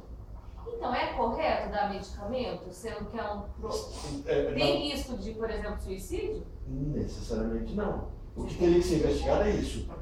Existe algum risco na pessoa se ela sofrer? Eu tenho uma amiga que quase se suicidou porque o pai morreu. Eu tenho uma amiga que... Então, mas daí aí o terapeuta, o médico, vai ter que ter a percepção se há uma ideação suicida. Sim. Se não existe, agora, se existe, aí talvez tenha que conter, porque o correr atrás do prejuízo é muito maior. Só que já há algo patológico acontecendo por não aceitar a perda. Então, já não é mais somático. Tem uma história anterior. Então, na entrevista, o terapeuta ou o médico tem que estar habilitado a ter essa percepção.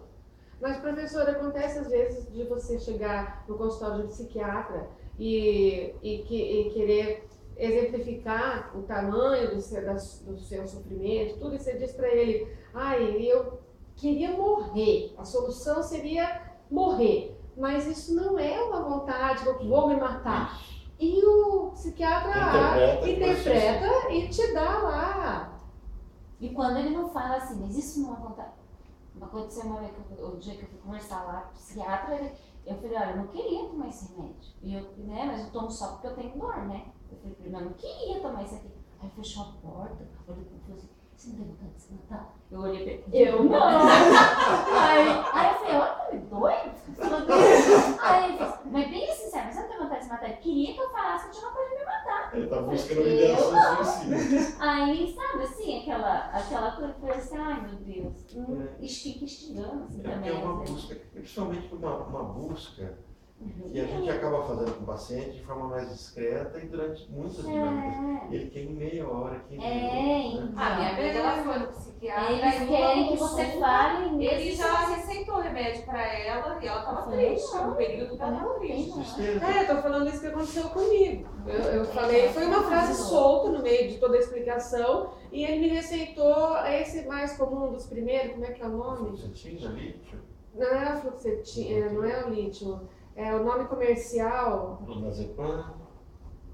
Ele me deu 2 remédios. Um para depressão, que tem estampado nos Estados Unidos, eles têm banners e eu tô mal hoje, hein? Como é que chama? Outdoor.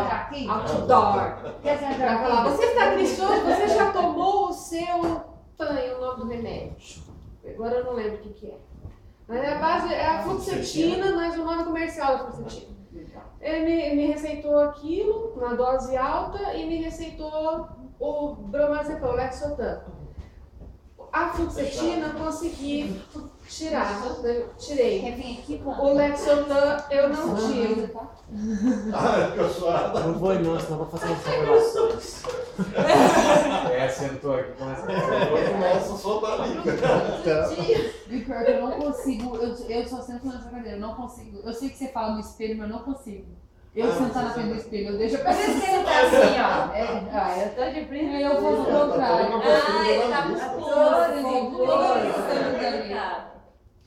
Mas só para finalizar, ele me receitou esses 2, foi um combo, né? Eu fiquei uns tempos meio anestesiado, falei, tá tudo bem, tá tudo bem, tudo bem. Então, mas não resolveu nada. Não resolveu. Aí eu saí da fluoxetina, mas o Lexotan eu não consegui sair. Sabe quanto tempo faz? 8 anos. Eu já passei pelo... Eu passei pelo desmame um tempo, tô parando. Aí resolvo parar. Eu fico uma semana sem dormir. Ai meu Deus, eu parei. Eu não posso parar, meu Deus, eu não posso dormir. Ai meu Deus, eu vou lá e tomo. Aí eu tava tomando 1,5, volto a tomar 6. Nossa. O rebote é muito forte. O rebote é muito forte. Então, mas o processo é exatamente esse, de não enfrentar. E eu não tenho uma enfrentando, raiva que o médico fez isso comigo, porque não precisava. Hoje eu vejo que não precisava disso. Então, mas Sabe? é por isso que a pessoa que vai buscar ajuda, ela faz o que o médico fala, né? Exatamente. É uma autoridade. Então, é por isso que é importante a gente ter essa perspectiva de que existem tristezas que precisam ser vividas. Naquele filme Dom Juan de Marco, a discussão do Marlon Brando com os outros médicos é exatamente essa. Ele quer extrair mais alguma coisa, tudo bem que ele tem interesse secundário, né? Ele quer extrair mais alguma coisa do John Depp, e os médicos não quer dar o remédio logo para ele. Qual foi o filme? Dom Juan de Marco. Você já assistiu esse filme? Já. Com Johnny Depp. Johnny Depp. Linda. E o Marlon Brando gordão, né? Aham. Eu lindão e o gordão. Dom Juan de Marco? Dom Juan de Marco. Isso para mim carrega uma lembrança muito grande da minha turma de psicanálise, que nós tínhamos os filmes que eram assistidos a cada uma vez por mês. Nós vimos, mas não era assim, vamos numa casa assistir o filme. O grupo ia para uma chácara ou uma casa de um deles. Passava o sábado inteiro, era um evento. Então a gente ia, almoçava todo mundo junto, dava risada, tocava violão, cantava, discutia. Por que a gente não faz isso? Gente, como um grupo se vinculou. A Cirlei, por exemplo, era da turma da Cirlei. Eu era professor e era quando a Cirlei fez a formação dela. Ela chora de lembrar dessa turma, ela tem vínculo até hoje com essa turma. O pessoal mora lá em Brasília, tudo, tem vínculo, mas era assim. Esse Dom Juan de Marco, nós fomos para algum Já começamos, né? assistimos o filme, teve um almoço delicioso e depois teve uma peça, uma dança, uma interpretação, né, do Juan de Marco e uma discussão temática disso. Ninguém esquece, né? Depois eu vou postar para vocês o vídeo. Altamente didático. Muito. Deixa eu falar um negócio do psiquiatra, que a gente sempre pontua que fica entupido de remédio. Eu fui uma vez, muitos anos atrás, eu acho que ele está aqui ainda, na rua do Gelobel. Eu estou fazendo aqui porque eu estou achando que eu estou aqui no Gelobel, mas... Não, esse é na rua do Gelobel. E daí eu cheguei, eu quero uma coisa porque eu estou muito desanimado, não sei o que, não sei o que. E ele não me deu. Eu falei, o que você está procurando por fora está dentro de você. Eu estava com ele, saí falando nossa, dele, diferente de outros. Eu não lembro o nome dele, mas a minha mãe com certeza sabe. Poxa. Acho que é legal uma pessoa legal de a gente saber. Tem que... esse tipo de profissional. Saber o que é necessário e o que não é necessário, né? Porque, tipo... Mas a verdade é que as pessoas buscam, a gente está criticando, mas eu tô atendendo um menino assim, jovem, adolescente, de 18 anos, e ele tem uma... não é deficiência, mas ele tá com um problema de pele, né? Então, assim, descamação na cabeça, e já fez milhões e milhões de exames, já tudo não consta nada. Não tem alergia, não tem nada. Psoríase, nada. Não é nada. Não é tópica, não? Nada. Daí o dermatologista falou, vai pro psicólogo, né? Encaminhou pra psicologia. Ele chegou, ele falou assim, eu não imagino. Ele falou assim, quando ele falou que era pra vir pra cá, eu não achei que ia conversar. Eu achei que você ia me dar um remédio. Eu só queria isso, porque você me desse um remédio pra parar. Eu não achei que ia ser conversa. Ele falou assim, porque pra mim conversa não resolve. Mas estamos aí, né? Eu falei, né, vamos aí tentar. Mas assim, ele já fez tudo e tal. Então assim, na verdade, gente, mesmo que a gente critica o profissional, tem muito que... As pessoas que não têm esse entendimento que a gente tem, estão buscando isso, igual você ficou bravo. É o que ele tá querendo. Mas a obrigação do profissional é direcionar você da maneira certa. Ainda mais que esse trabalho é vulnerável, né? Tá vulnerável. Ele tá vulnerável. Ele tá no momento de uma dor. Uma solução. Momento de dor, fragilidade. Gente, mas ele nesse pensamento capitalista também a gente tem que pensar também. Mas, assim, por exemplo, você vai na Zuleika, que é psiquiatra isso. de Você devia falar.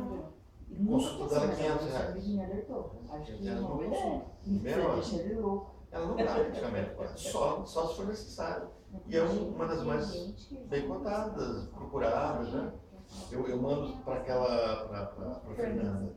A Fernanda, por exemplo, o paciente que eu mandei para ela veio de um processo de internação, tinha sido internado 1 semana, chegou, 2 horas da manhã ela me mandando mensagem, Orlando, não consigo dormir, Orlando, o que eu faço? E aquele desespero, eu olhava, eu só fazia assim para ela, eu tinha dito para ela assim, quando eu fizer assim, significa que eu vi, não posso responder, outra hora eu respondo. Ela mandou Aí, no dia seguinte, o que aconteceu? Ela disse, eu não consigo dormir. Chega lá na Fernanda, o que ela descobre?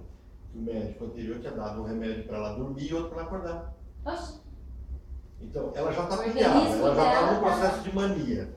Ele é bipolar. Processo de mania. E toma um remédio para acelerar, e ela não conseguiu dormir. Se tornou compulsiva, agressiva, brigava com o marido, assediava o marido, acontecia tudo isso e ela não dava conta. Chegou na psiquiatra, suspendeu todos os medicamentos, aí fez, aí existia a ideação suicida, é um caso patológico, então vamos tomar aqui um antidepressivo e vamos tomar um ansiolítico, vamos dosar isso.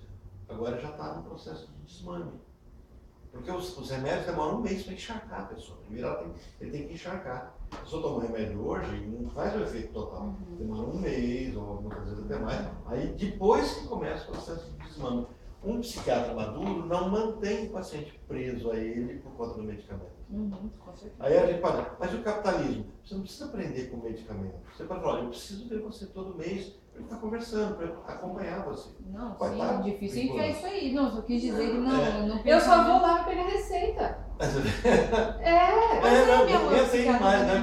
Não atende mais. Ele fala pra mim assim, uma vez por ano, você vem, a gente conversa, eu te avalio, o resto você pega a receita da Sônia.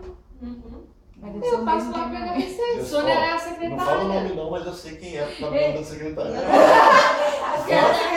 Todo mundo. Muda o psiquiatra. E eu te passo um que também atende para a Unimed, né? Eu te passo um que atende para a Unimed. Mas juro pra você, gente, tô falando eu conheço ele, gente boa. Eu já tentei. Gosto de tocar violão, tal, né? Já tentei, por boa vontade, de determinação. Aí ele me obedece. Eu falo assim pra ele, eu vim aqui pra conversar, eu quero sair desse troço. Ele fala, mas Milena, vamos com calma. Beleza, sigo as orientações dele, aí não adianta nada. Daí eu volto lá, não tá dando certo. Ele, vamos voltar, não tem problema. Eu mandei um paciente para ele. 8 anos. Você tá nele? É. Eu mandei um paciente para ele. Vamos falar de lá. Eu mandei um paciente para ele e esse paciente veio para consulta a 1000 por hora, alucinado, vendo vulto na rua, e ele tinha passado ansiolítico. Eu liguei para ele, doutor fulano, e ele é acessível, ele é uma pessoa bem tranquila, né? Ninguém falou mal dele, só está ultrapassado. Eu não sei se pela idade. Aí eu cheguei para ele e falei assim, não acha melhor dar um antipsicótico? Contei, falou, pode mandar ele passar aqui agora. E foi, aí o meu paciente saiu do consultório, foi lá para o consultório dele, ele deu o medicamento lá, pediu, vai ficar 40 minutos sentado aí e tal, porque o seu terapeuta falou para você. Então, ele tem essa maturidade, só que ele ainda é daquela geração de que chegou ali medicamento nele. Não falo o nome não, porque está gravando, mas é o mesmo que a amiga da sua amiga foi e recebeu já a caixinha lá. Exatamente. Então assim, depois eu vou te passar, se me lembra, eu vou te passar um outro que eu descobri essa semana, também atende pela Unimed, e não é tão farmacológico, é mais pontual, trabalha com desmame, é bem interessante. Só para a gente ver, porque eu quero chegar pelo menos no quadro comparativo com vocês hoje aqui, mas assim, esse processo que a gente está compartilhando aqui, a gente vive isso o tempo todo. E é curioso que as pessoas chegam mais ou menos assim. Falar só sobre os meus problemas não vai resolver, eu preciso de um medicamento. Eu falo assim, há quanto tempo você toma medicamento? 10 anos. Resolveu? Não, estou igualzinho. Falei, pois então vamos tentar uma coisa diferente. Né? Porque é mais ou menos isso. E é incrível como o fato de falar já muda. Eu estava conversando ontem com a Cláudia que era da turma de vocês, né? Da sua colega antiga, né? Prozac, lembrei. Prozac. Geração Prozac. Uhum. E eu conversando com ela falou assim, Fernando, eu me sinto insegura quando eu estou atendendo uma pessoa, né, que está começando a atender, falou assim, a grande questão é a pretensão do analista de resolver problemas. Nós não resolvemos problemas. Então, é por isso que a gente precisa entender muito essa estrutura da clínica psicanalítica e de como funciona a psique, para entender que o psicanalista não é um resolvedor de problemas. Isso é pastor, padre e conselheiro. O psicanalista é alguém que se propõe a escutar. Porque a gente vê o sofrimento das pessoas acontecendo porque elas não têm local para refletir sobre si mesmas. Então, toda vez que ela fala, a pessoa traz o sofrimento dela. É como se eu chegasse para a Lésia e falasse assim, Lésia, eu estou com a dor de cabeça, Lésia, eu também estou. Se eu falar assim, nossa, hoje o dia foi tão cansativo, nossa, eu também estou. Você não sabe como é que foi o meu dia. Todo mundo faz esse caminho. Quando você chega no analista, o analista é alguém que fala assim, nossa, hoje eu estou cansado. O que aconteceu? Percebe? Ele não vai falar que ele também está cansado. Quando ele faz isso, ele permite que você se reflita, comece a se escutar. Então, só isso já cura. Né? E aí a gente fala, não, eu quero curar. Aí a gente vai fazer o caminho do médico. E o caminho do médico, a pessoa já vem há 10 anos nesse caminho e não resolveu. Só para a gente voltar nesse texto, onde é que a gente parou nisso? Em algumas pessoas, as mesmas influências pode ler. Produzem melancolia em vez de luto.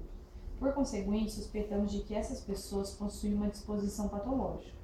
Também vale a pena notar que, embora o luto envolva graves afastamentos daquilo que constitui, a atitude normal para com a vida, jamais nos ocorre considerá-lo como sendo uma condição patológica e submetê-lo a tratamento médico. Dá uma pausa aí. Olha só o que ele está dizendo. Pois é. O luto não é patológico. Mas aí vem a pergunta, mas pode tomar medicamento do luto? Se há uma ideação suicida, se o sofrimento é tão intenso que não se dá conta, sim. Mas aí essa pessoa tem que ser acompanhada. É por aquele momento, porque nós temos drogas que ajudam no seu caso. Está com dor no corpo, mas por uma questão de filosofia, eu vou suportar a dor? E aí eu vou ter uma sobrevida, uma vida desagradável? Não, eu vou utilizar do que o fármaco me traz. Mas eu preciso de um acompanhamento para que eu possa escapar disso. Continua. Confiamos que seja superado após certo lapso de tempo e julgamos inútil ou mesmo, em algumas prejudicial, qualquer interferência em relação a ele. Certo. Os Então, tra- nessa continuação, o que a gente vai ver agora é quais são os traços mentais distintivos da melancolia. Quer dizer, quando eu estou no processo de depressão, o que começa a acontecer? Olha só. Primeiro, eu acho que não sei se no texto de vocês começa uma listinha. Começa? Não. Um desânimo profundo e penoso. Exato. Ele Mais vai pra falar baixo. depois É. de todos. E, então, é essa Repete. parte que eu preciso que a gente não saia da sala, que o nosso outro assunto da semana que vem, eu preciso que vocês já tenham visto um pouco disso. Então, quais são os traços mentais distintivos da melancolia? Eu tenho na melancolia e eu também tenho no luto. Primeiro ponto, desânimo profundamente penoso. Aquela pessoa, eu não estou animado, eu não me sinto com vigor. Né? O que é desânimo? Defina novamente o que é a palavra desânimo. Sem vontade. O que é ânimo? Vida. Sem vida. De fato existe desânimo? Não. Não. Senão eu estou morto. Quem tem desânimo de fato, no sentido estrito da palavra, é o defunto. Bom, se não existe a palavra, se essa palavra não diz respeito a uma realidade, o que está acontecendo com essa pessoa? Lembra quando Freud fala da questão da pulsão? Que a pulsão é única, ela não é nem mais nem menos. Não adianta eu usar muito e eu usar pouco, ela virar. E ela virar na quantidade fixa, né? E essa quantidade é funcional, ela vem de novo, ela está vindo. Se ela é fixa, não importa quanto eu use, eu fiz com vocês a brincadeira do lápis um dia, né? Se eu ganho 10 lápis, ilustrando as pulsões que eu tenho, e eu pego dos lápis 10, 2 eu invisto para alguém, e eu fico com 8, o que eu estou fazendo com os meus lápis? Estou retendo. Quando eu estou desanimado, significa que o meu ânimo está em alguma outra coisa. Talvez esteja na minha dor, na minha perda. Só que enquanto os meus olhos estiverem na perda, eu não vou conseguir ter ânimo para outras coisas. Então é natural, desânimo profundamente penoso. Quer dizer, o meu ânimo está em alguma coisa que me machuca.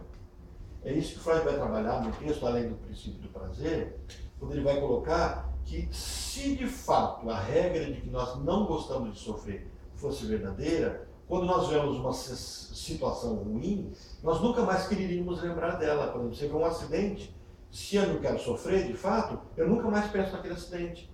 Mas aquele acidente fica me marcando, aquilo que você falou da facada, aquilo fica remartelando, vindo à mente. Por quê? Porque o ânimo está vinculado ao processo de sofrimento. Eu me projeto, eu me desloco, eu me vinculo a uma situação dolorida. Por isso que eu tenho desânimo.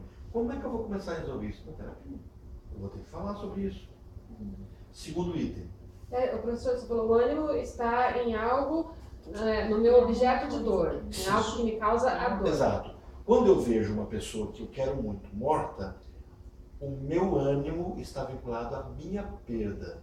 Então eu não consigo enxergar tudo que eu ganhei. É mais ou menos assim, a pessoa teve 20 anos de vida comigo, eu jogo fora os 20 anos e só imagino que ela não está aquele dia mais comigo.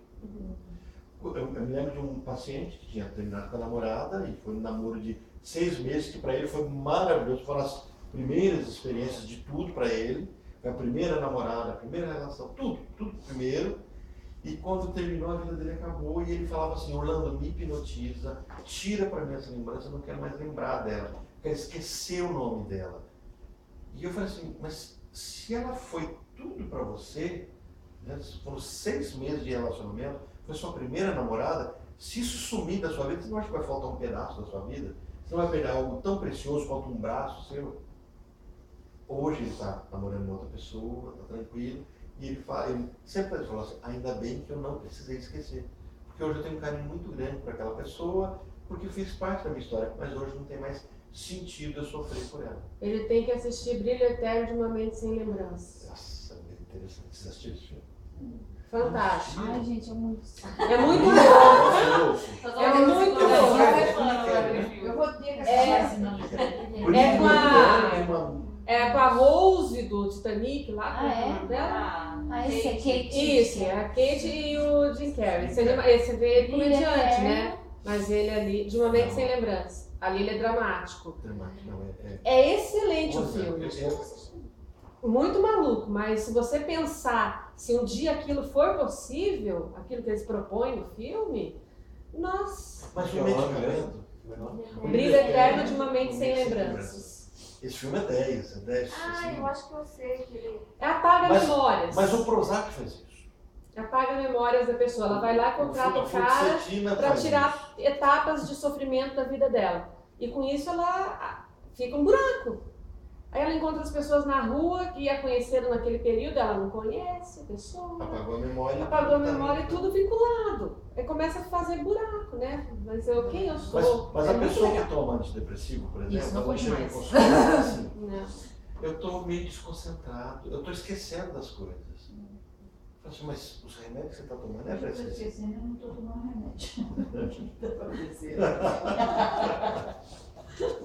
Olha, o brilho eterno de uma mente, você lembra dessa? Mas é bem lembrado, é excelente esse filme. Mas, então assim, aceitar as coisas de situação é um caminho. Segundo item. A sensação de interesse pelo mundo externo.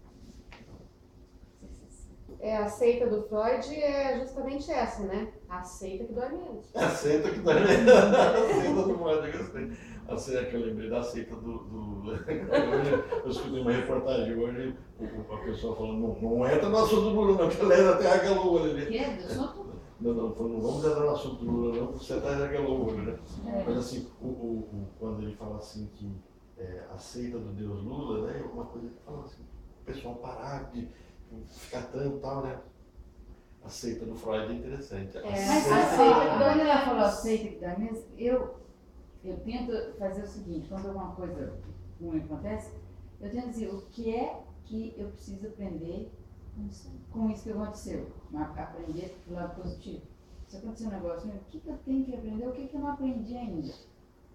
Em vez de aceitar só a dor. Tentar tirar algum proveito do que aconteceu. É um racionalismo, assim, uma forma de você racionalizar, tornar útil o sofrimento. Não é ruim, é uma defesa. Não é ruim, mas é uma defesa. Mas para que eu vou sofrer se eu posso tirar algo proveito? Mas entra naquilo. Não, eu vou sofrer, eu sofro, talvez mas seja necessário sofrer. Não. O sofrimento é inevitável, a dor é opcional. Se você entender se esse caminho, eu não estou dizendo que é, tá, Lésia, mas é entender se esse caminho é uma negação. Porque olha o caminho do luto. O caminho do luto, da terapia do luto, todo o caminho de uma vivência de luto começa com negação, depois é negociação. A negação, não morreu. Não, eu vou acordar a qualquer hora. Ou eu continuo, vou manter o quarto intacto, não vou. Sabe, isso é um processo de negação. Uma paciente minha, ela trazia a seguinte fala. Ela chegou aqui, primeira sessão, porque meu pai viajou. Eu falei, seu pai viajou para onde? Eu não falo que eu não vejo. Ele está viajando. Então ela tinha construído, não era um respeito pelo pai, ela construiu na mente dela que o pai está viajando, uma fantasia. E aí agora, não teve o Dia dos Pais, e ela veio e falou, que bom que eu vim na sessão antes do Dia dos Pais. É o meu primeiro, o pai morreu faz 12 anos. Esse é o meu primeiro Dia dos Pais que meu pai morreu. Porque todos ele estavam viajando. Então ela construiu uma negação, ela estava vivendo uma negação por 12 anos. Uma outra paciente, o pai sumiu.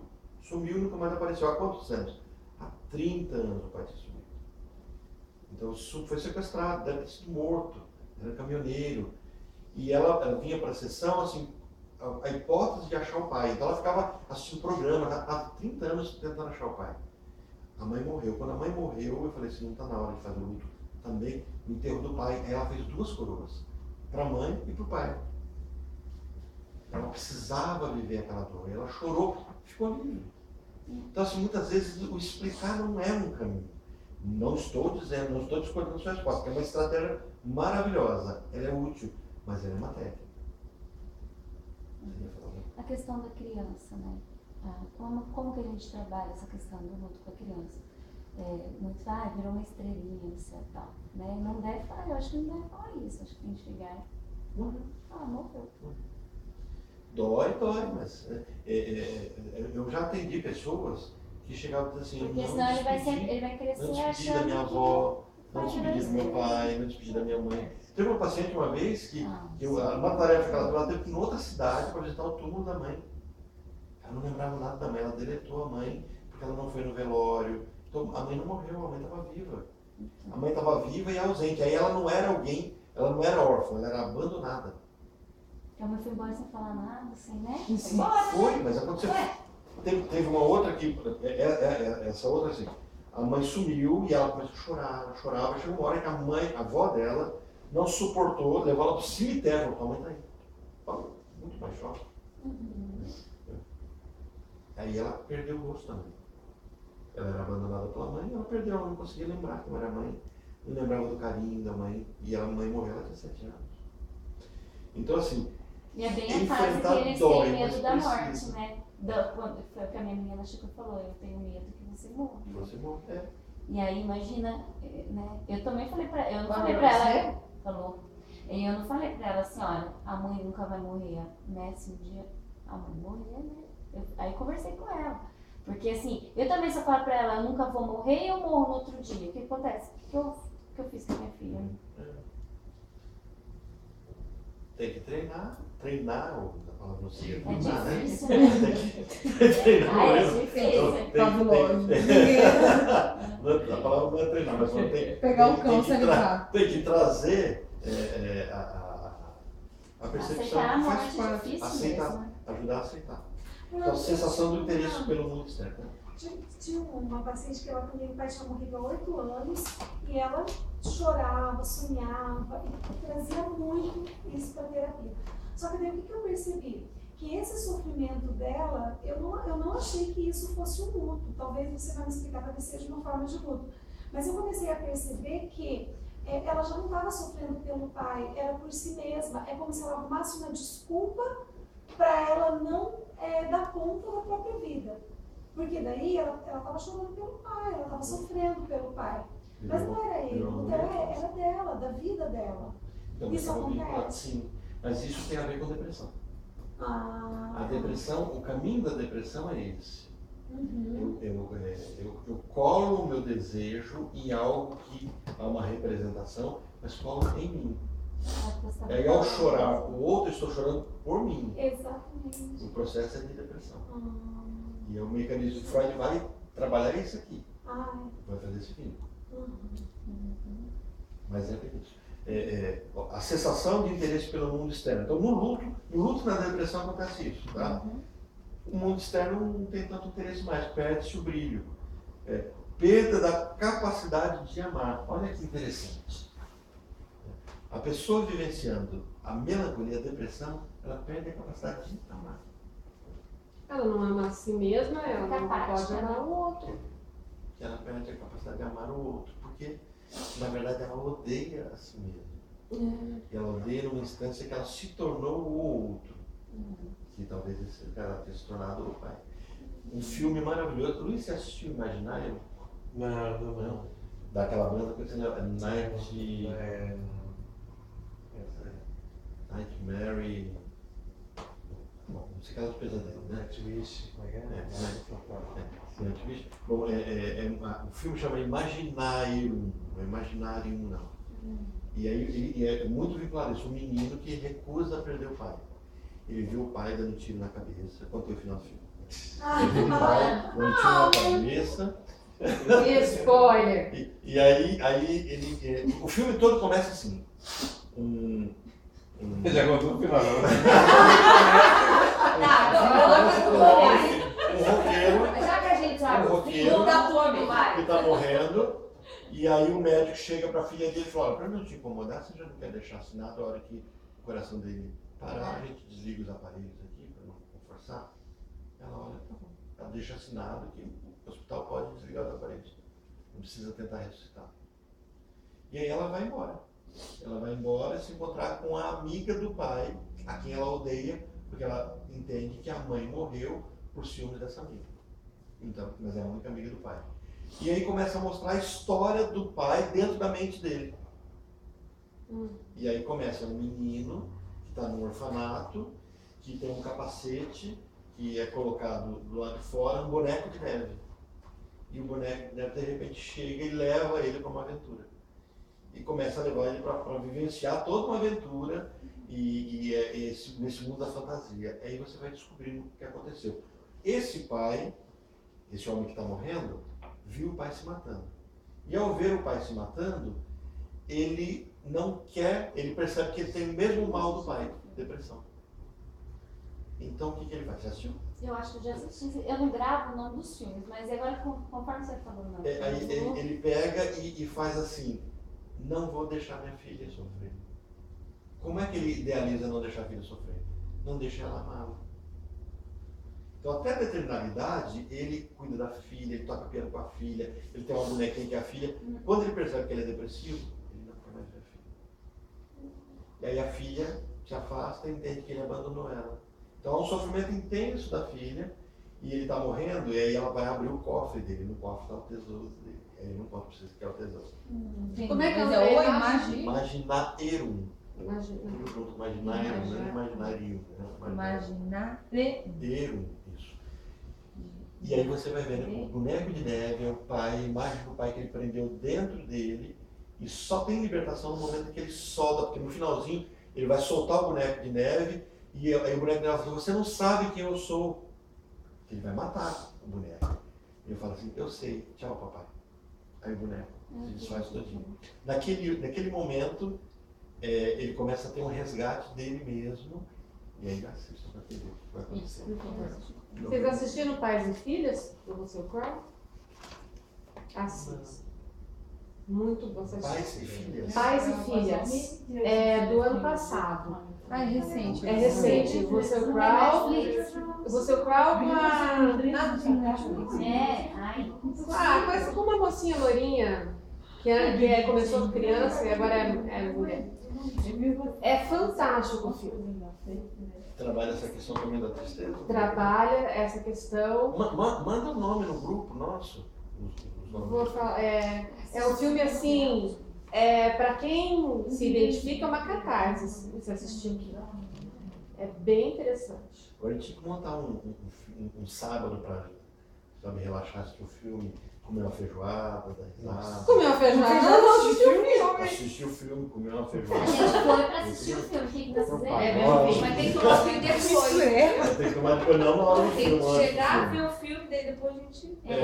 Aí a discussão fica... Duas garrafas em quatro. Ou deve Duas ficar garrafas em quatro. Nossa. Gente, então, a capacidade de amar, inibição de toda e qualquer atividade, onde trava, uma diminuição dos sentimentos de autoestima, a ponto de encontrar expressão em auto-recriminação e auto-envelhecimento. Não é envelhecimento não, tá vendo? O que é auto-envelhecimento? A pessoa se vê vil, maldosa. Então, a pessoa em depressão, ela começa a se achar mal. Eu sou mal mesmo. Nossa, o mundo não presta, eu não presto. Eu não presto para ninguém. Para ninguém. Não, e ele começa a se ver vil. Não presto para ninguém. Para mim mesmo. Para mim mesmo. Nesse sentido. Culminam numa expectativa delirante de punição. Eu me lembro que uma vez eu visitei uma mulher, eu estava fazendo estágio ainda, e eu visitei ela porque ela estava numa situação de, eu pequei, era numa igreja, eu pequei, eu mereci para o inferno. Que pecado? Não sei, mas eu devo ter pecado. O negócio é feio, mas Deus perdoa todo pecado. Não, Deus não perdoa. E era, assim, era uma tristeza. Eu falei, gente, essa mulher está contando uma coisa muito barra pesada. Hoje eu percebo que aquilo era depressão. Não tinha a ver com o fato. Esse quadro torna-se um pouco mais inteligível quando consideramos que, com uma única exceção, os mesmos traços são encontrados no luto. Qual é a exceção? Não sei perguntar isso. A perturbação da autoestima está ausente no luto. Todo o restante no luto acontece. Como é que é? Perturbação da autoestima. O luto real, verdadeiro, não tira a autoestima. O luto melancólico, a melancolia, tira a autoestima. É a única coisa que Freud percebeu que não tem a mesma coisa. Na semana que vem, nós falaremos sobre o trabalho do luto. O que é o luto de fato, para a gente compreender como é que Freud fez esse livro. Belezinha. Dúvidas? Várias. Várias que vamos falar na semana que vem. Sobre essas dúvidas sobre o trabalho do Lucas. Nossa. Já tô até sendo Então, triste. manda pra gente o nome, o pais. Pais e filhas. Pais e filhas. Só desligar. Ontem alguma coisa assim. Vale muito a pena. Pode escolher.